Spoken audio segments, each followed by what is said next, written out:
La génétique, c'est l'information, le processus qui fait passer l'information, qui passe de l'information à la molécule constitutive, à l'organisation cellulaire, à l'organisation des organes puis au système, c'est le développement. Et c'est Rémi Salomon qui va nous présenter le problème du développement rénal. Rémi Salomon est pédiatre, il est chef du plus prestigieux service de néphrologie pédiatrique de la nation. Nous sommes à l'Académie nationale de médecine et il est l'héritier des plus brillants pionniers de la néphrologie pédiatrique, Pierre Royer, Michel Broyer, René Habib et Marie-Claire Gubler. À toi la parole. Merci Georges pour cette introduction.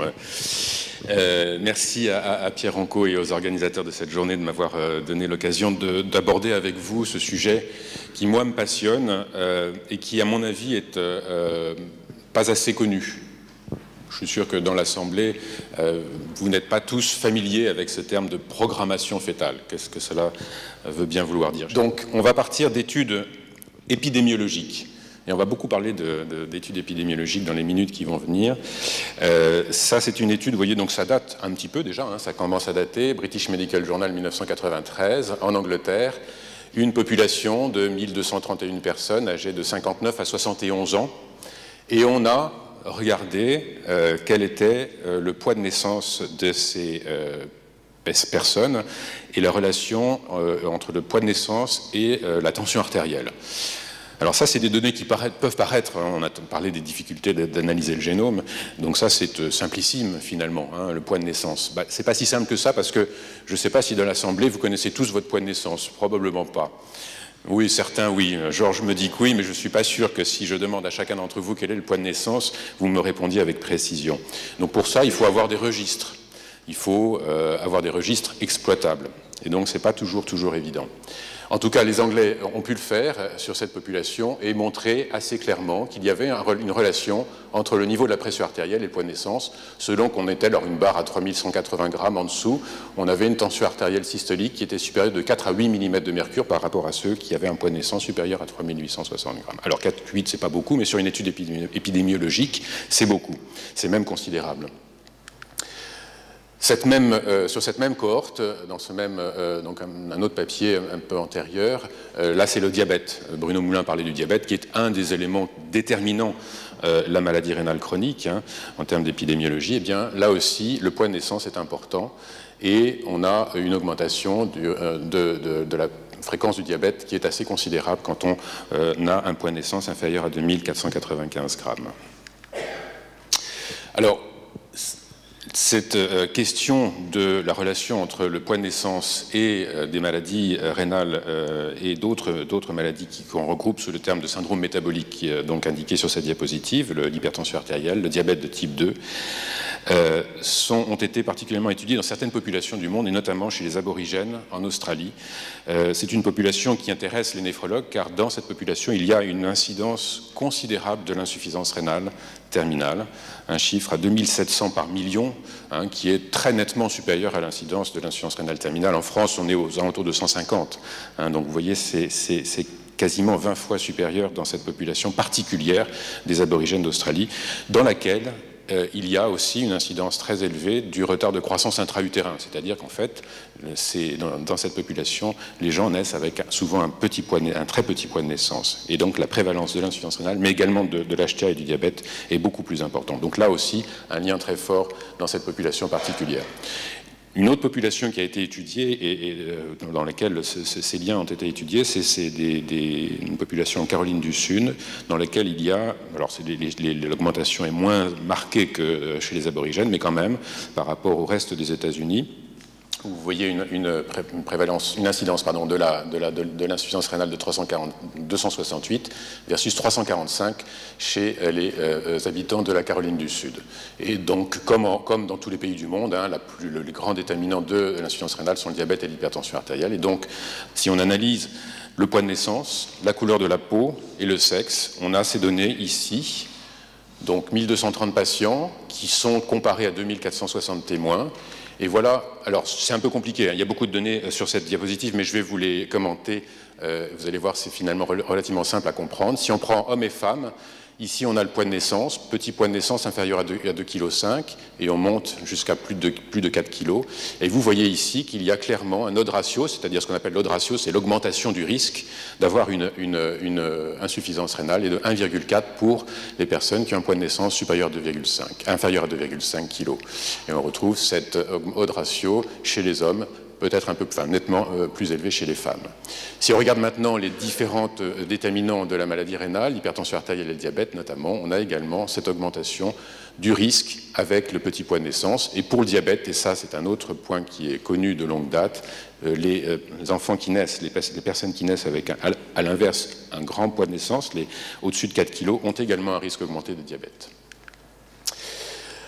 Cette étude beaucoup plus récente est assez marquante. C'est là, cette fois-ci, l'insuffisance rénale, la maladie rénale chronique chez l'enfant. Donc il y a très peu d'études épidémiologiques sur la maladie rénale chronique de l'enfant. Il n'y a pas de registre, hein, et c'est des choses qui sont assez mal connues. Et donc cette équipe américaine a regardé dans l'État de Washington 1994, presque 2000 enfants qui ont une maladie rénale chronique. Alors la définition de la maladie rénale chronique est assez floue dans ce papier. C'est en gros des enfants qui ont soit une hypodysplasie rénale, des reins trop petits, ou une uropathie obstructive, dont on sait qu'un certain nombre d'entre eux vont développer une insuffisance rénale chronique. C'est en pédiatrie, de loin, la première cause d'insuffisance rénale chronique, c'est son malformation de l'appareil urinaire congénital. Eh bien, vous voyez là aussi que ces enfants qui sont nés avec un petit poids de naissance, en dessous de 2500 grammes, vous voyez, on va même pour les plus petits jusqu'à 400 grammes.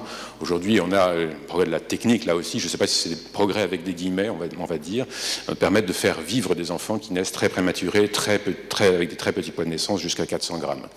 Je ne vous raconte pas les difficultés qu'on peut avoir et la morbidité qu'on peut éventuellement avoir chez ces tout petits. Mais juste pour vous montrer ici, à nouveau l'odd ratio, donc le risque relatif d'avoir cette maladie rénale chronique chez l'enfant est de 2,4, ce qui est important pour les enfants qui ont un petit poids de naissance. Et si on regarde ici ce deuxième tableau, excusez-moi, c'est peut-être un petit peu petit à lire pour vous, mais à nouveau, on retrouve ici donc différents déterminants. Donc on a la première ligne, c'est le poids de naissance. Donc là, on s'intéresse dans cette cohorte à un sous-groupe de patients qui ont cette fois-ci une hypodysplasie rénale. Je vous ai dit uropathie obstructive et hypodysplasie rénale, donc ils sont moins nombreux, vous voyez, uniquement 78, et l'odd ratio est plus important chez ce sous-groupe d'enfants qui ont une hypodysplasie rénale. Le petit poids de naissance est un élément très important. Mais également, vous le voyez ici, le diabète maternel. Donc le fait d'avoir un diabète chez la mère était également un facteur de risque de voir se développer une malformation rénale chez l'enfant. Ceci, c'est une méta-analyse, on va passer assez vite dessus, mais pour vous dire qu'il y a aujourd'hui de très nombreuses études de ce type-là, de celles que je vous ai montrées, épidémiologiques, qui très clairement sont très convaincantes et nous disent que finalement avoir un petit poids de naissance, eh bien, c'est augmenter le risque d'avoir une maladie rénale chronique à l'âge adulte. Donc ici, le poids de naissance, hein, pour vous résumer un peu les choses. Donc avec le diabète, cas particulier du diabète, où quand on a un poids de naissance augmenté, on a également une augmentation du risque. On ne va pas en reparler aujourd'hui pour ne pas compliquer le propos, mais ici, clairement, une augmentation du risque pour les patients qui ont un petit poids de naissance et pour l'hypertension artérielle, l'insuffisance rénale. Ici, cette étude, là aussi qui est très chargée, mais juste, je vais vous pointer 2-3 éléments. Donc, on s'est intéressé ici à la microalbuminurie, donc qui est un des marqueurs de la maladie rénale chronique, le premier marqueur de la maladie rénale chronique, et le débit de filtration glomérulaire chez des sujets à l'âge de 19 ans, donc qui sortent juste de l'enfance, ce sont des jeunes adultes qui sont nés très prématurément. Et on a regardé donc quelle était la prévalence, enfin la fréquence de la microalbuminurie. Et on voit ici donc déjà, vous avez dans cette première colonne des enfants qui sont nés très prématurés et qui en plus de la prématurité avaient un petit poids. C'est-à-dire par rapport au terme, ils étaient en dessous, sur les courbes de Gauss, ils étaient en dessous de la norme. Et eux étaient par contre dans la norme. Et donc, vous voyez ici qu'il y a clairement, ici, chez ces patients, une corrélation à nouveau entre le poids de naissance, le débit de filtration glomérulaire à l'âge de 19 ans, donc très jeune, et également pour la protéinurie. Et vous voyez les chiffres, 3,8% de ceux qui sont nés prématurés avec un petit poids de naissance en plus, relativement, eh bien 3,8% d'entre eux avaient déjà à 19 ans une microalbuminurie. Si on regarde maintenant ceux qui étaient prématurés mais avec un poids en rapport avec leur terme, eh bien, on est à 1,6%. Donc, clairement, cette population d'enfants prématurés, petits poids de naissance, 3,6%, c'est quand même important, ont déjà, à 19 ans, une microalbuminurie, ce qui veut dire qu'ils sont à risque important de développer, à l'âge de 35, 40, 50 ans, une maladie rénale, c'est-à-dire une insuffisance rénale et toutes les complications qui s'en suivent. Alors, je ne sais pas si vous avez remarqué, depuis le début, je vous ai montré des études qui viennent surtout d'Europe du Nord. Hein. En Europe du Nord, ils sont meilleurs que nous pour ce qui est de ces études épidémiologiques. Donc, cette étude est norvégienne. Cette fois-ci, on regarde le risque cumulé de voir apparaître une insuffisance rénale avec l'âge, 10, 20, 30, 40 ans, en fonction du poids de naissance. Et donc, vous voyez ici, donc ça c'est en percentile, hein, le poids de naissance en percentile. Donc, quand on est en dessous du 10e percentile, eh bien finalement, on a un risque plus important ici, que ce soit chez l'homme ou chez la femme, de voir apparaître une insuffisance rénale avec l'âge. Alors pourquoi ? Donc évidemment, ce sont des études épidémiologiques qui nous montrent des faits très, très marquants. Maintenant, on va essayer de savoir un petit peu quels en sont les déterminants. Alors, les études ont été faites chez l'animal. À chaque fois, on essaie de faire, donc, dans l'expérimentation, on se tourne vers l'animal pour essayer d'apporter des explications. Donc, on a reproduit chez l'animal le retard de croissance intra-utérin, et ça, on sait le faire en déprivant la rate gestante en protéines. Une alimentation pauvre en protéines induit un retard de croissance intra-utérin, et on reproduit ce que l'on a observé chez l'homme, c'est-à-dire l'augmentation de la pression artérielle, le diabète et l'insuffisance rénale dans ces modèles murins. Et Claudie Merlet-Bénichou a fait, ce qui travaille ici à Paris, à Jussieu, a fait ses travaux hein, et a montré clairement qu'il y avait une corrélation entre le poids de naissance et le nombre de néphrons. Alors, le nombre de néphrons, c'est la taille des reins. Vous savez, les néphrons, ce sont ces petites unités fonctionnelles qui permettent de filtrer le sang. Et donc, chacun a un capital néphronique dont je vais vous reparler après. Mais en tout cas, chez l'animal, on peut compter assez facilement. C'est plus difficile à faire chez l'homme. On ne sait pas le faire, sauf sur des autopsies. On peut compter les néphrons chez l'animal. Et donc, Claudie Merlet-Bénichou a clairement montré qu'il y avait une corrélation entre le poids de naissance de ces rats et le nombre de néphrons dans leurs reins. Je vais passer là-dessus. Donc, voilà le capital néphronique, le nombre de néphrons à la naissance. On n'est pas tous égaux. Ça, c'est une répartition gaussienne normale. On a en moyenne à peu près 1 million de néphrons, ces petites unités fonctionnelles, dans chaque rein. Mais certains en ont moins, certains en ont plus. Et certains en ont beaucoup moins. Et ça, c'est les patients dont Georges Deschênes et moi nous occupons. Ceux qui ont, au lieu d'en avoir 1 million, ils en ont 100 000. Et ils ont, dès la naissance, même avant la naissance, on est capable de voir hein, le rein chez le fœtus produit de liquide amniotique. Donc, c'est des fœtus qui ont moins de liquide amniotique et à la naissance, une insuffisance rénale. Et on va s'en occuper parfois dès les premiers jours de la vie. Et puis, il y a tout le reste de la population. Et on sait, alors vous voyez, on s'est intéressé au nombre de néphrons depuis déjà assez longtemps. Hein. Les travaux de Heyman en 1939 s'étaient déjà intéressés à compter les néphrons dans chaque rein. Et un papier plus récent, ici, a regardé quel était le rapport entre le nombre de néphrons et la pression artérielle. Alors je vous ai dit, chez l'homme c'est difficile, sauf sur des autopsies. Donc ça a été fait sur des autopsies. C'est un travail qui a été fait, c'est des personnes, des adultes jeunes, en général des morts violentes hein, par accident.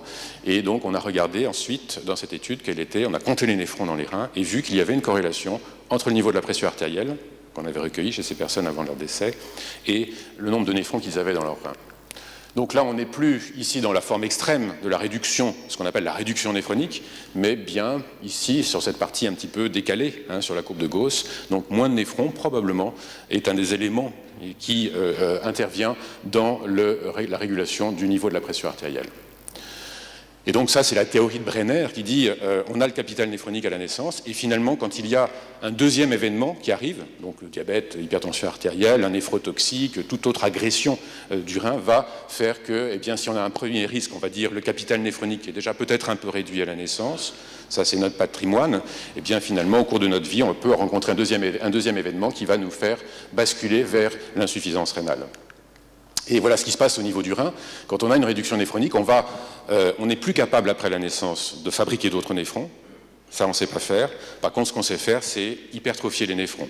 Chaque néphron va filtrer plus et donc va s'hypertrophier. Et en fait, il va y avoir une usure qui va apparaître. Hein. C'est comme un moteur, quand en consultation, je fais toujours le parallèle avec le moteur le compte-tours de la voiture qui est toujours en permanence dans le rouge. Au bout d'un moment, eh bien, le moteur s'use et les glomérules vont se scléroser et on voit apparaître la microalbuminurie puis l'insuffisance rénale. Donc voilà, hein, la réduction néphronique à la naissance, une protéinurie qui en général annonce l'apparition de l'insuffisance rénale. une autre façon de figurer, donc le capital néphronique déterminé à la naissance, et puis ensuite il faut faire avec pour le reste de la vie. Donc on va voir un peu plus dans les quelques minutes qui restent ce qui se passe ici, avant la naissance. Ça, c'est d'autres travaux qui ont été réalisés, qui sont également assez intéressants. Là, on n'est plus au niveau des reins, mais au niveau du phénotype vasculaire. On a regardé dès la naissance, on a fait des échographies chez des nouveau-nés, et on a mesuré ce qu'on appelle l'épaisseur de l'intima media. Et on sait, les cardiologues connaissent bien, les néphrologues aussi, que quand on a une épaisseur augmentée de l'intima media, eh bien c'est un déterminant précoce de la maladie athéromateuse. Et on a regardé, ça c'est assez fascinant, publié dans le Lancet en 2005, que les nouveau-nés qui avaient un poids de naissance réduit, petit poids de naissance, avaient une intima media qui était un peu plus épaisse, et c'était significatif. Donc peut-être déjà un déterminant de la maladie athéromateuse dès la naissance. Donc sur une méta-analyse, 17 études, vous voyez, on regarde le poids de naissance et l'accident ischémique cardiaque, donc là on bascule à nouveau vers le cœur, et on voit qu'il y a une augmentation, ou plutôt une diminution du risque d'avoir un accident ischémique cardiaque par kilogramme de poids de naissance en plus. Donc à nouveau une corrélation assez claire entre le poids de naissance et les coronaropathies. Et c'est ce qui a également été montré ici par Barker. Barker, c'est le nom qu'il faut retenir quand on parle de programmation fœtale. Ça a été vraiment le pionnier. Donc Barker a refait, bien après ses premières publications, une étude qui est intéressante car elle montre ici que finalement, là, donc ça a été fait à Helsinki, en Finlande, 357 hommes, 87 femmes nés entre 1934 et 1944 qui ont fait une coronaropathie, donc un infarctus du myocarde, une angine de poitrine. Et on regarde ici leur croissance, donc leur poids de naissance, mais également leur croissance dans les premiers mois, les premières années de vie. Et ce qui est intéressant, c'est que finalement, il y a une augmentation du risque qui est également liée à la croissance. Donc tout n'est pas déterminé à la naissance. Le poids de naissance, bon, c'est une chose, mais il y a également ce qui se passe après. Et le fait d'avoir une croissance augmentée, c'est-à-dire ici, donc sur ce diagramme que je dois vous commenter, c'est le Z-score, donc c'est l'écart à la norme. Donc ici, on est en dessous, on a un Z-score qui est en dessous de 0, donc on a un petit poids de naissance, ça c'est l'index de masse corporelle, mais on rattrape la moyenne, vous voyez ici, au cours des premières années de la vie. Et c'est là que le risque se situe. C'est pour ces enfants qui naissent avec un petit poids de naissance et qui vont avoir une croissance de rattrapage. On a toujours pensé, nous pédiatres, que la croissance de rattrapage c'était bien. Ben, c'est pas si bien que ça, parce que finalement ça fait augmenter le risque d'avoir une maladie coronarienne. Également, on a parlé du diabète, la résistance à l'insuline est également beaucoup plus marquée chez ces patients qui vont être avec un petit poids de naissance et avoir une croissance de rattrapage. Et ici, c'est une autre manière de représenter les choses. C'est une autre publication, mais c'est toujours la même cohorte en Finlande. Et donc ici, c'est un petit peu compliqué à comprendre, mais c'est juste, ça c'est l'odd ratio dont je vous parlais tout à l'heure, l'augmentation du risque d'avoir un accident coronarien. Et vous voyez qu'ici, c'est l'index pondéral à la naissance, et ici, c'est l'index de masse corporelle à l'âge de 11 ans. Eh bien, ceux qui ont un petit poids de naissance, et un BMI, un index de masse corporelle qui sont gros à l'âge de 11 ans, c'est eux qui ont le risque relatif de développer une coronaropathie la plus importante. Alors, dans la compréhension, il y a des théories qui expliquent un petit peu ce fait par ce qu'on appelle le thrifty génotype. Thrifty, c'est le fait d'être économe. Et donc, en fait, quand on vivait à la préhistoire, on avait une alimentation assez pauvre en protéines. Il fallait chasser. C'était pas toujours simple de chasser, de trouver de la viande, surtout avant la découverte du feu. Et donc, on avait une alimentation qui était beaucoup moins riche en protéines et moins calorique. Donc, l'organisme s'est adapté pour être économe. Et le fait d'avoir une résistance à l'insuline permettait d'être économe. Et évidemment, aujourd'hui, notre mode de vie est radicalement différent. Et c'est probablement ce qui explique donc les théories qui ont été développées beaucoup par M. De Gluckman, alors ici, c'est l'environnement pendant la grossesse, donc un environnement, on va dire, favorable, et un environnement qui l'est moins, c'est-à-dire avec une diète, on va dire, avec une diète plus pauvre en protéines, pour simplifier, et ça, c'est l'environnement à l'âge adulte. Et donc, on voit que ceux qui sont à risque, c'est finalement ceux qui avaient une diète, alors c'est pendant la grossesse, mais également, vous allez voir pourquoi, probablement sur les générations précédentes, une diète plutôt pauvre en protéines, et des enfants qui naissent et qui vont avoir pendant leur vie, au contraire, une diète riche en protéines. C'est l'histoire des aborigènes qui ont pendant des générations une alimentation pauvre en protéines et qui aujourd'hui bouffent du McDonald's. Et donc ils ont une alimentation qui n'est pas adaptée par rapport à celle qui a été celle de leurs parents, de grands-parents, arrière-grands-parents. Alors, je vais passer là-dessus. Donc, Madame Bochu vous a parlé des déterminants génétiques dans l'ADN, des déterminants de l'environnement, et on sait, elle l'a indiqué, qu'il y a un lien entre l'un et l'autre. Et c'est notamment ce qu'on appelle l'épigénétique qui a été abordé par Madame Bochu. L'épigénétique, donc le code génétique, quand on parle d'ADN, le code génétique, c'est la séquence en nucléotides, Madame Bochu vous l'a rappelé, qui est déterminée, qui peut changer avec le temps, mais ça prend beaucoup de temps. Il y a des variants qui apparaissent, ces fameux variants, donc ils apparaissent au fil des générations, mais ça prend du temps. Il y a des modifications qui apparaissent beaucoup plus rapidement, c'est justement ces modifications épigénétiques. On ne change pas le code génétique, mais on change l'environnement du code génétique dans les régions régulatrices, ce qu'on appelle les promoteurs notamment. Et ça, ces modifications, donc c'est des méthylations ou sur ce qu'on appelle les ribosomes, certaines modifications sur lesquelles je ne vais pas me rentrer dans le détail, mais ça va faire que l'ADN, les gènes vont être plus ou moins exprimés. Ça rend l'ADN plus ou moins accessible. Ça compacte plus ou moins l'ADN, finalement, ces modifications épigénétiques. Eh bien, il y a une étude qui a été faite chez l'animal, à nouveau, là, chez le rat, ces fameux rats pour lesquels on fait une déprivation protéique. Eh bien, on a montré, chez ces rats-là, que certains gènes avaient des modifications épigénétiques, et notamment un gène qui nous intéresse ici, nous, néphrologues, c'est le récepteur de l'angiotensine AT1B, et donc on sait qu'il a un rôle important dans la régulation, notamment de la pression artérielle, et probablement avant la naissance, dans la détermination du capital néphronique. Eh bien, il y a le fait de dépriver les rats gestantes en protéines va induire des modifications épigénétiques chez le fœtus. Alors, il y a un modèle humain qui existe, qui est souvent mentionné quand on parle d'épigénétique, qui est une situation très particulière. C'est en fait une grande famine qui a eu lieu dans un pays, on va dire, développé, entre guillemets. Les famines, malheureusement, il suffit d'ouvrir le poste pour entendre parler de famine, mais plutôt dans l'hémisphère sud. Là, c'était une famine, c'est des circonstances historiques. Je vous rappelle, c'était l'hiver 44-45, Landschluss, c'est-à-dire la Wehrmacht, après le débarquement des Alliés, a fait le siège de la Hollande, et donc les Hollandais, en plus c'était un hiver qui a été très rigoureux, très froid, et donc les Hollandais ont souffert d'une grande famine. Et les Hollandais, j'ai parlé tout à l'heure des registres, les Hollandais, dès 1944-45, avaient des registres qui étaient assez bien tenus, et donc on a pu aller regarder finalement les déterminants, des choses assez simples comme le point de naissance par exemple dans cette population. Alors je ne vais pas revenir sur les détails, mais juste pour vous montrer, on a été regarder au niveau d'un gène qui s'appelle IGF2, qui est un facteur de croissance. Eh bien on a vu qu'il y avait, selon que la période de la conception des gens, donc c'était des gens qui sont nés, enfin qui ont été conçus pendant l'hiver 44-45 en Hollande, et suivant le moment de la conception, eh bien, il y a des modifications épigénétiques. C'est-à-dire que le fait d'avoir été, ces femmes qui ont été enceintes et qui ont souffert de cette famine en Hollande, ça a déterminé des modifications épigénétiques chez leurs enfants.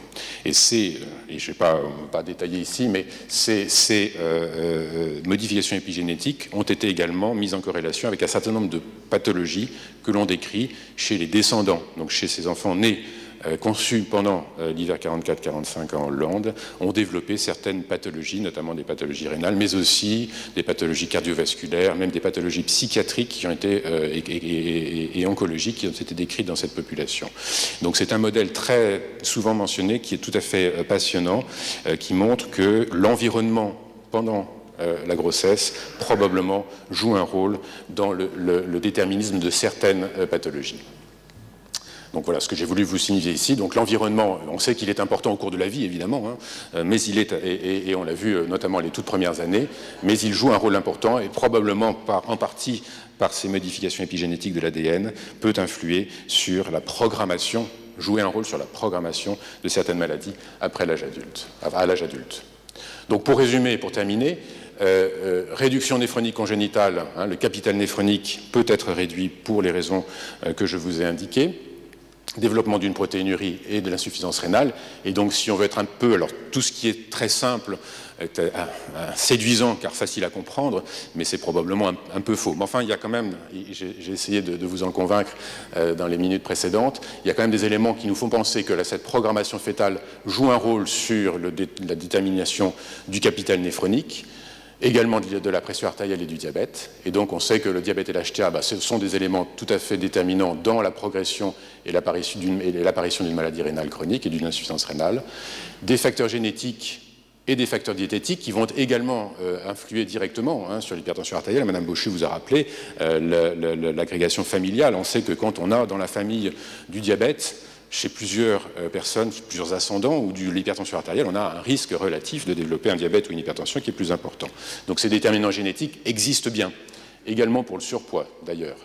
Et les facteurs diététiques, donc ça c'est notre environnement, ça c'est ce sur quoi on peut agir directement, évidemment, va également être tout à fait déterminant dans notamment la charge sodée pour l'hypertension artérielle et la charge calorique pour le surpoids dans l'apparition de ces morbidités. Donc tout ça est lié probablement pour aboutir finalement à la maladie rénale chronique. Alors en conclusion et pour rester assez pragmatique, chez les enfants qui naissent, alors déjà de façon très pragmatique, il serait intéressant pour tout néphrologue de mettre dans l'observation le poids de naissance.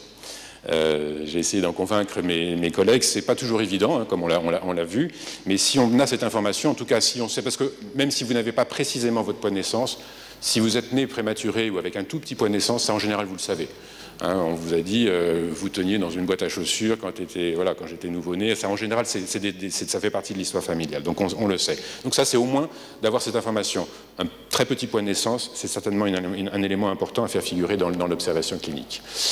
Pour ceux donc, qui sont nés prématurément, et donc ça, aujourd'hui, les néonatologues ont fait des progrès, entre guillemets, mais enfin, on a toute une cohorte de patients qui sont nés prématurés avec un très petit point de naissance.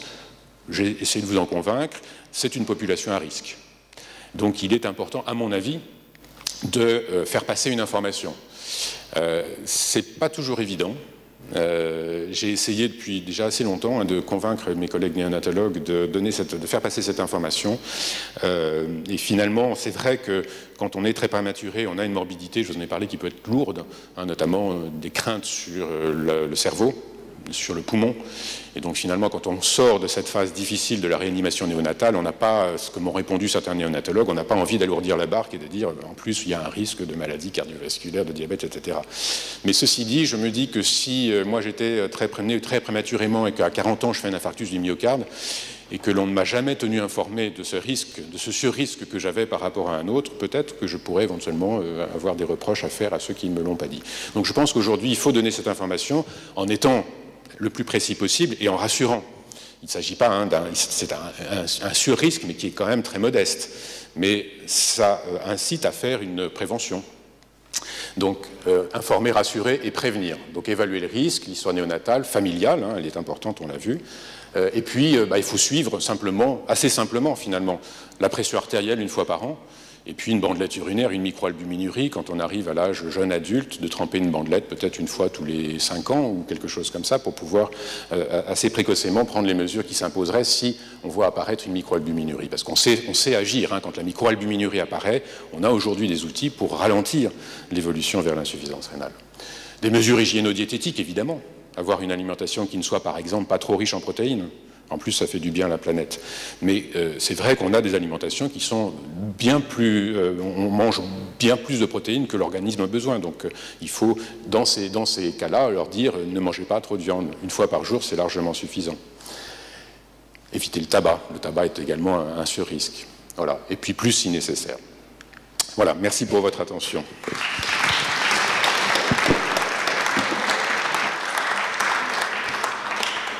Merci Rémi. Le développement et la pathologie du développement, c'est passionnant. Et presque autant que la génétique. Est-ce qu'il y a des questions dans l'assistance? Monsieur Ardeil.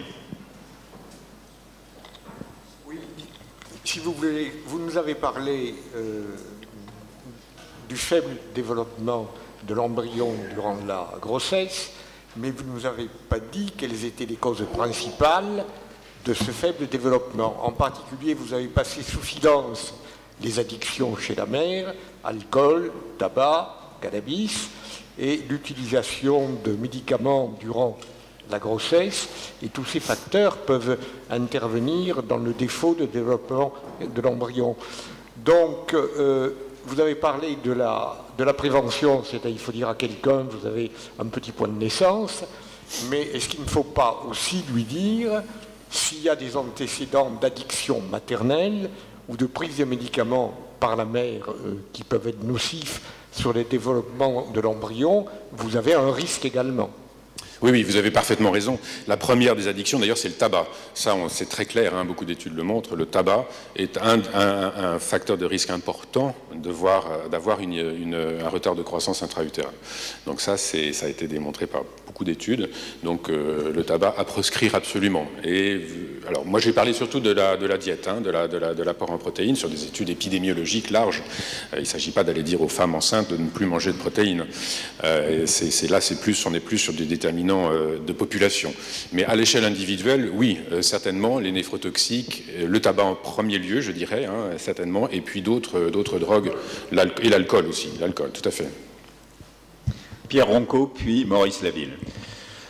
Merci Rémi pour cet exposé remarquable. Il se trouve que j'ai entendu Barry Brenner la semaine dernière faire une lecture plénière au Congrès mondial de néphrologie exactement sur le même sujet et appeler, comme tu l'as fait, à un call for action, à une implémentation, parce que, bien entendu, tout le monde est d'accord avec la dernière plaque grâce à la vigilance et à la stimulation qui provient des pédiatres.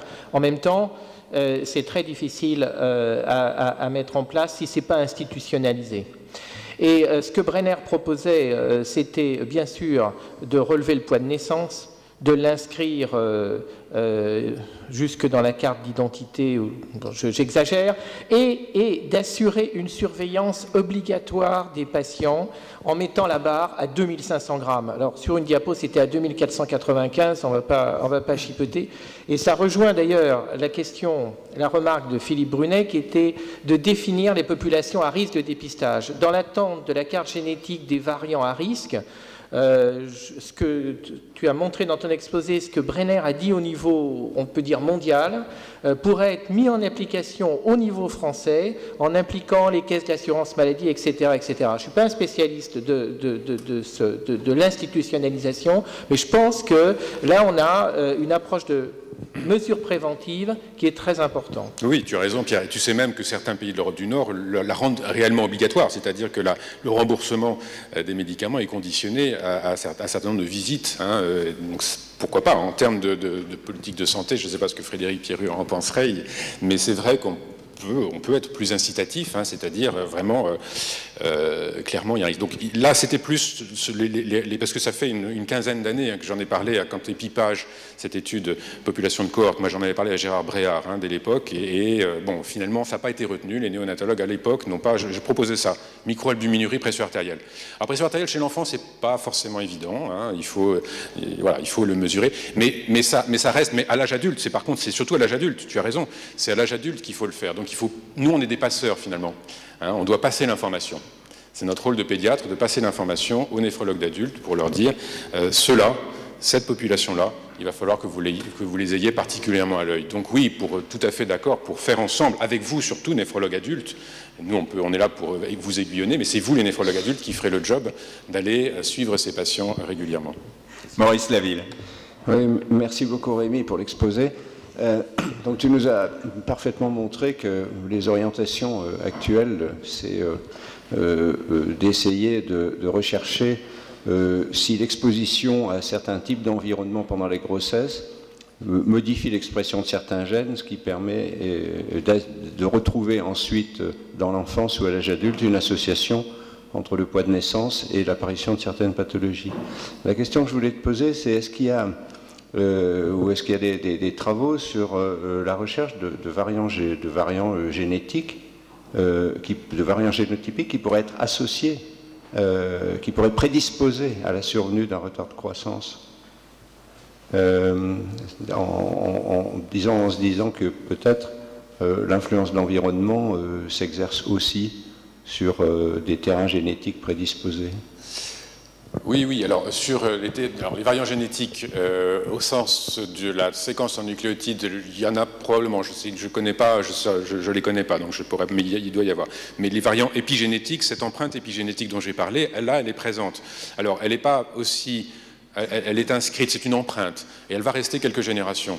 Hein, on sait que ces populations nées, conçues pendant le 44-45 ans en Hollande, c'est les enfants, mais aussi les petits-enfants. On est à la génération des petits-enfants, on retrouve également ces pathologies.